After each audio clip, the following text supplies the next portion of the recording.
What are sort of the key questions or issues that really have to be resolved in order to actually arrive at conclusions on that question on what the force should look like? Yeah, no, it's I think very excited about the panel and the framework of looking to the future, and it's got the right title in there about let me get that, globally integrated operations, as taken straight out of the chairman's capstone concept for joint operations. And so it's looking to the future, and it is saying that this is a concept to think about the future. But it identifies right at the heart of that, I think, a key element that hopefully we'll grapple with most in this particular panel, drawing on the other panels of the conference, and that's this security paradox that the chairman identifies. And the security paradox he lays out is that as we're wrapping up this decade plus of wars, in a sense that in the January 2012 strategic guidance that we're turning the page on this decade of war and looking to basically a more peaceful future. So we're kind of moving in a time of peace, not completely, still wrapping up in Afghanistan. There's still other threats, but the dominant statement is essentially a world that is relatively stable and the trends are in the right way, and we've dealt with the most dramatic threats of the past 10 years or so. So in some ways, most people, and this is reflected probably most strongly in the public, the American public, sees this as a time of stability and peace, and so why should we be spending so much on armed forces? We've also seen threats arise, manifested most dramatically by 9/11, and a very small group of people taking advantage of fairly simple technology and using it in ways that caused very grave damage to the United States, a tremendous threat, which led us into our war in Afghanistan in particular, and our the idea that we are fighting terrorism, and the sense that there are, through technology, through the modern age, smaller groups capable of incredible disruption that may make, and this is the phrasing tends to have a caveat to it, may make the world more dangerous than it ever has been before because of the number of threats that are out there, the way they're diffused across the world, and what technology enables them to do, and the speed at which some of these things play out, such that, yes, the world may be more stable in general. There aren't great power conflicts that appear on the brink of war by any stretch of the imagination, but yet there are these threats out there that really are different than things we've seen in the past and have a certain velocity, a certain technological capability to them that is different, and we're not sure, and like I said, it can't say that they're not more dangerous. And so, like I said, there's that little bit of a caveat to say maybe an actually more dangerous time, the time of ostensible peace and stability.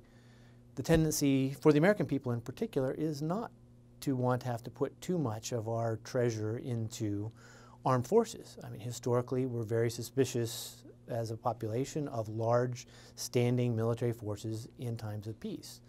And if that's the dominant characteristic of it, I think the bar is a little bit higher to justify investment in essentially what many see as an insurance policy for future threats.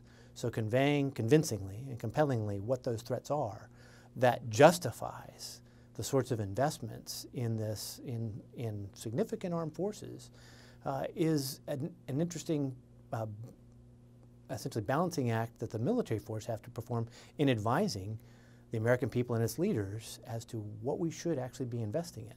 And that's really what's going to come down to when we talk about what forces do we need for the future. A lot of this is going to be governed by that constrained budgetary environment that says we want to still address any of the, any if not all of these threats that we perceive to the United States and its interests, as well as those of our close allies and partners.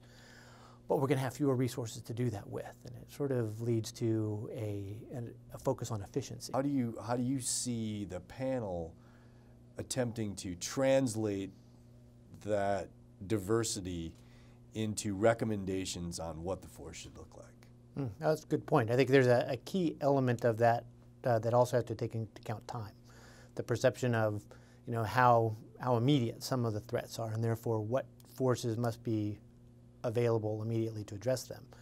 It leads into some interesting and long-standing sorts of considerations between investments now, and to be specific, to look at platforms, for example, that require long lead times to create and have to be designed to meet long life spans, capital ships, naval ships, Air Force aircraft, that we look at those as you have to decide, in terms of an insurance policy approach, if you will, you have to look now and make decisions now that you're going to have to live with for a long period of time. What you have immediately available and what's available in the long run are pretty much fairly tightly constrained. I think we'll see a lot of discussion about that, about how to balance that. And that will play out in terms of what remains, what is considered necessary immediately in the active duty forces, and what can be preserved within or kept in the reserve forces, the reserve component forces at some level, which is just a different version of that calculation about how much will you need at a particular moment in time. And that's where the threats, I think, will play out, that the nature of how those threats are weighed, that there really will be a sense of, yes, there may be potential great power competition. There are other states that are out there. But are they immediate threats? And states have the virtue of having armed forces that we can look at in many cases fairly clearly and understand what we're countering. I think there's less certainty about some of these irregular threats and unconventional threats, which the way we categorize them says a lot about them. They tend to behave in ways that aren't quite what we're used to. We've had difficulties with that in the past decade or so, in sorting out what will be the next mutations of how those groups might operate and use violence against us. On the lines of, what is it you want the force to be able to do? Not necessarily where, not necessarily against whom, but what is it you expect the left and right limits of the force's capability to be? What should we expect the force to do? How would you parse that? How would you parse that question? I mean, that's a very good question. Actually, it begs sort of consideration of other organizations that are out there besides just the military forces. For example, when you talk about cyberspace, I mean, I think that's something that has come to the fore in recent years as just simply part of a constant background noise. There's constant efforts of various actors to exploit cyberspace in ways that are harmful to society, whether criminals simply trying to download bank accounts, or if it's other states deliberately trying to undermine either our economy or some of our infrastructure. We can posit a lot of things, but it strikes me that that's something that's a fairly consistent part of modern society. That maybe kind of like crime is to society, lends itself to more of a, where there's law enforcement, we don't think of those as armed forces, but clearly, in a manner of speaking, they are. Maybe not quite as heavily armed and organized for collective, large-scale combat operations, but we know that police forces are there to exercise a coercive force, a threat to use violence to thwart criminals. And that's not something we tend to think of as in the armed forces, but it's clearly on that spectrum. The idea of, is there a place for, there already are, I'm sure, folks who are in the cyber realm who are not associated with the armed forces. And the idea that a lot of that will be something simply society-wide. We have to figure out the best ways to do. And I'm not sure we would want that to be the armed forces' exclusive domain. That is such a broad societal aspect that really cuts across so many things that it's likely that the military is simply going to participate with many, many other actors in dealing with that. So looking at that to say, what is the military's comparative advantage, so to speak? What is it that we contribute, or the armed forces contribute, that's unique, that suggests the role we play in that realm? I think we're still sorting that out. We look to stability operations that we've seen the military very heavily engaged with the last 2 or 3 decades, actually, if you ask me, going back to the end of the Cold War, directly or indirectly, to include through the United Nations. What we've seen is this sense of instability and chaos inside failed states, weak states, or other places has an impact on the global community that we care about, whether it impacts sort of economics or actual security interests of ourselves directly or partners. We find that the armed forces have gotten into realms where we tend to think the comparative advantage lies with civilians, but often a little bit of violence added in draws the military in, because that sort of escalation dominance in situations that are really other aspects of society that are being contested nonetheless draw the military in if violence is used. And that's not uncommon, whether it's drug gangs sort of metastasizing to a little bit higher, more organized level, and then integrating with terrorists who take on a more overtly political oppositional cast.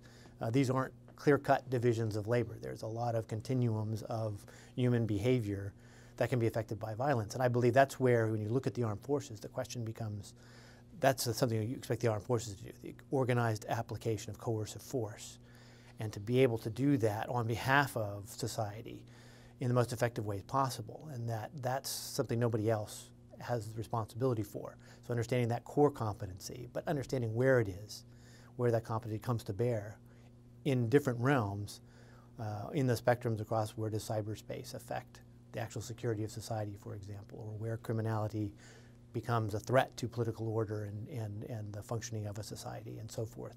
It's trying to find that balance and also figure out who else we have to work with, what domestic agencies, what international agencies or actors who can help mitigate the problems that might ultimately lead to violence, where it seems clear to me that the military is going to get pulled in if the interests are important enough. How would you think we would want to attack this idea of assessing and including in the calculations, defense calculations, the capabilities of allies in our joint forces? That's a good question, and I think one of the key insights of recent decades, honestly, I think even back into the Cold War, was that although a lot of these forces, or a lot of these military forces, the armed forces, have some very similar basic building blocks, the one thing that the United States has become particularly adept at is the development of some very high-end sort of enabling capabilities that most of our allies haven't had. And I think there's a lot of places to look to see where are these sort of common characteristics, which I think any sovereign country is going to make sure to have at least some minimal capability to exercise, force on its behalf. But then look at those areas where it's likely to join in collective action. And I think we've seen a lot of obvious cases of that. I mean, our alliances are indicative of where we've already identified those commonalities. And looking at where, in fact, there are unique capabilities each brings to bear. And I think oftentimes we see that those are, so when we look at some of the investments the United States makes, we do have to recognize that in some areas we really are providing enabling capabilities that very few other countries can match.